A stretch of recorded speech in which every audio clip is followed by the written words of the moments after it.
বেশ কিছু বিষয় আসলে একসাথে চলছে। বর্তমান সময়ে একটা যুদ্ধ হচ্ছে,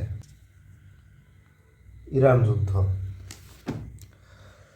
এটার প্রভাব একদিক দিয়ে বলছে যে বাংলাদেশে পড়ছে জ্বালানি খাতে। কেমন প্রভাব পড়ছে? বাংলাদেশে যেই জ্বালানি তেল আহ, আনা হয়, এই জ্বালানি তেলটা একটা সংকটময় অবস্থার মধ্যে আছে। সোশ্যাল মিডিয়াতে যে কোনো সময় বা নিউজে সব জায়গায় দেখা যাচ্ছে যে মানুষের একটা দীর্ঘ লাইন, বিশেষ করে মোটর সাইকেলে মানুষজন বেশি ভোগান্তির শিকার হচ্ছে, কারণ এখানে পেট্রোল এবং অকটেন ব্যবহার হয়। এই দুইটাতেই সংকট বেশি।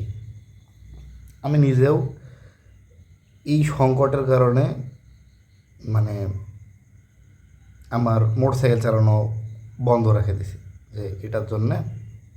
কারণ এমন একটা পরিস্থিতি তৈরি হয়েছে যে মানুষ 3 থেকে 4 ঘন্টা লাইনে দাঁড়াচ্ছে, এবং আরও বেশি কিছু কিছু ক্ষেত্রে, এবং তারপরে অল্প সামান্য একটু তেল পাচ্ছে।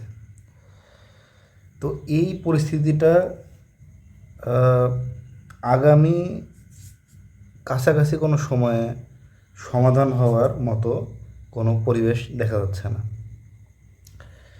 এদিকে আরেকটা বিষয় হচ্ছে যে আহ, গত 28 তারিখে, হ্যাঁ, 28 তারিখে মার্কিন যুক্তরাষ্ট্রে এই যে যুদ্ধকে বন্ধ করার জন্যে বিশেষভাবে কিছু র্যালি, প্রতিবাদ মিছিল করা হয়েছে, যে ওখানের ওখানকার যে রাষ্ট্রপতি আছে, রাষ্ট্রপতিকে অপসারণ করার জন্য।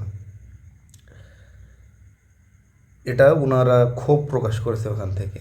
আর ইরান ইরান তো ফুললি প্রিপেয়ার্ড আর কি যুদ্ধের জন্যে। ইরান হচ্ছে মাথা নত করবে না, এবং যে কোনো এগ্রিমেন্ট বা শান্তি চুক্তির বিষয়টা আসলে যুক্তরাষ্ট্রকে ভরসা করার কোনো সুযোগই নাই।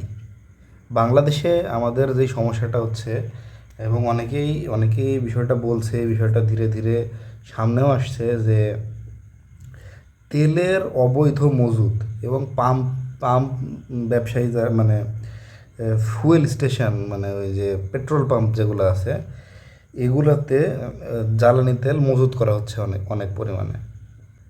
এই জিনিসটা একটা সিন্ডিকেটের মাধ্যমে বেশি মুনাফা অর্জনের চেষ্টা চলছে।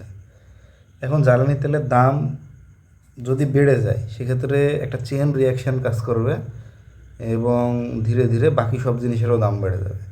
তো সেই ক্ষেত্রে শুধু কষ্টই হবে আমাদের সবার। কিছু মুনাফা সাময়িকভাবে হয়তো হতে পারে মানুষজনের, কিন্তু ইন দ্য লং রান এখানে আসলে কারোই প্রফিট হবে না, সবাই আমরা লসের ভাগিদার হব। কিন্তু যারা এটা করছে তারা বুঝছে না বিষয়গুলো। ধন্যবাদ।